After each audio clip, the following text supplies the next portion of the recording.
Olá, sejam muito bem-vindos. Eu me chamo Felipe, mas pode me chamar de Robin. É um prazer enorme estar aqui com vocês novamente, nossa 14ª aula.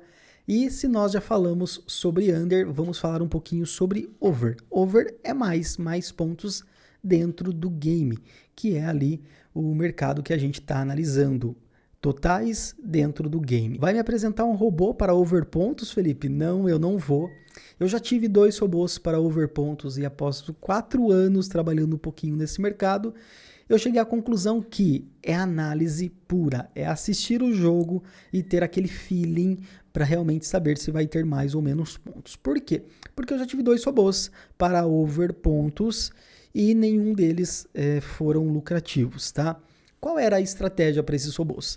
Primeiro game foi ponto extra, ou seja, deu mais do que 10 a 12, 10 a 12, 13 a 11, 15 a 13, deu. Então o segundo game vai ser pelo menos 11 a 8. E não acontecia isso. Não era um padrão que se repetia. E não era lucrativo, não dava lucro. Então mesmo que você pegasse todos os jogos que teve ponto extra no primeiro game, o segundo game não era um padrão ter over pontos, ou seja, mais do que 18 pontos e meio, ou seja, segundo game 11 a 8 ou mais, isso não funcionava. Segundo robô que eu tive para over pontos era para o último game, então primeiro, segundo, terceiro e quarto game, todos foram over, ou seja, o jogo inteiro foi pegado e pelo menos um desses 4 games tinha que ser pontos extras, ou seja, mais difícil ainda.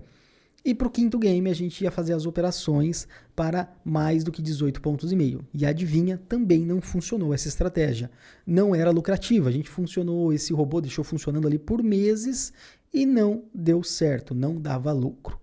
Ou seja, se você tem uma dessas duas ideias, se você quer trabalhar no segundo game ou no quinto game, eu já adianto para você, não funciona. Em algumas vezes sim, mas como um todo, de modo geral, pegando todas as oportunidades nesse padrão, não funciona. Tá, então você está gravando esse vídeo para quê? Bom, essa informação já é muito útil. Se você está pensando em trabalhar nesses mercados, essas duas estratégias não funcionam. O que de fato funciona, pelo menos para mim, Felipe, até o momento, é a análise do jogo, é o feeling, é você assistir o jogo e ver o que está acontecendo. Eu vou mostrar um exemplo para vocês. Eu estava assistindo esse jogo, primeiro game 11 a 9, segundo game 11 a 9 e 12 a 14.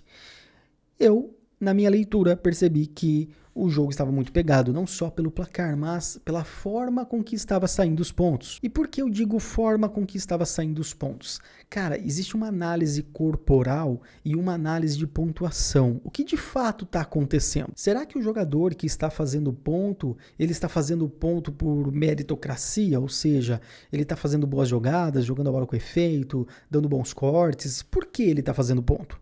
Ou porque cada um dos jogadores está fazendo ponto. Isso é uma análise que você tem que fazer. Pô, o jogador A ele só está fazendo ponto, o jogo só está pegado porque o jogador B erra. O jogador B faz um ponto, mas em seguida ele erra a mesa. Ou ele erra o corte, ou a bola pega na rede. Então por que o jogador A está fazendo ponto? É meritocracia dos dois? Os dois estão errando igual? Então tem que ter essa análise, você tem que perceber isso. Porque às vezes o primeiro game só foi pegado porque o jogador A estava jogando a bola para fora e dando os pontos para o jogador B.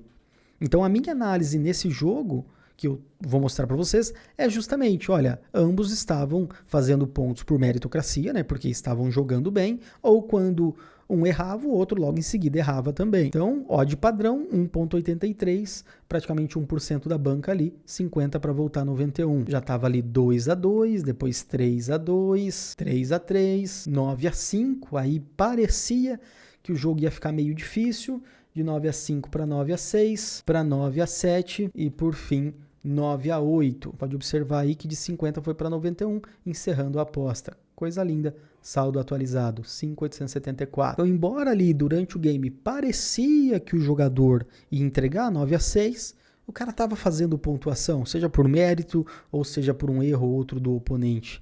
Mas o jogo realmente estava pegado. Então, para mim, esse mercado de over pontos é leitura pura. Então não encontrei ainda um padrão para isso. Se você que opera nesse mercado e está buscando mais informações tem um padrão, eu posso até mesmo fazer um robozinho automatizar essa busca de informações para a gente ter algum padrão aí bem definido. E aí eu volto aqui para falar um pouquinho mais sobre esse novo padrão que de repente você tem e a gente pode trabalhar junto nele. Mas para mim, com a minha experiência, eu acho realmente que é análise comportamental, análise corporal, análise de como eles estão fazendo o ponto, se é ou não por meritocracia, enfim, tudo isso. Porque eu já tive 2 robôs e de fato não funcionou. Então, para overpontos, eu não sou a melhor pessoa para falar para vocês, mas você percebeu como funciona, onde está o mercado e qual, na minha opinião, foi a leitura que eu fiz para esse jogo aí, que é só um único exemplo sobre overpontos. Aula simples, só para te mostrar na prática como funciona o mercado, aonde o mercado está e como fazer as operações quando é green, como funciona, ok? Então é isso, pessoal, um vídeo bem simples, apenas para comentar a minha experiência sobre esse mercado, sobre os 2 robôs e assim por diante. Aquele abraço e até o próximo vídeo, que é amanhã.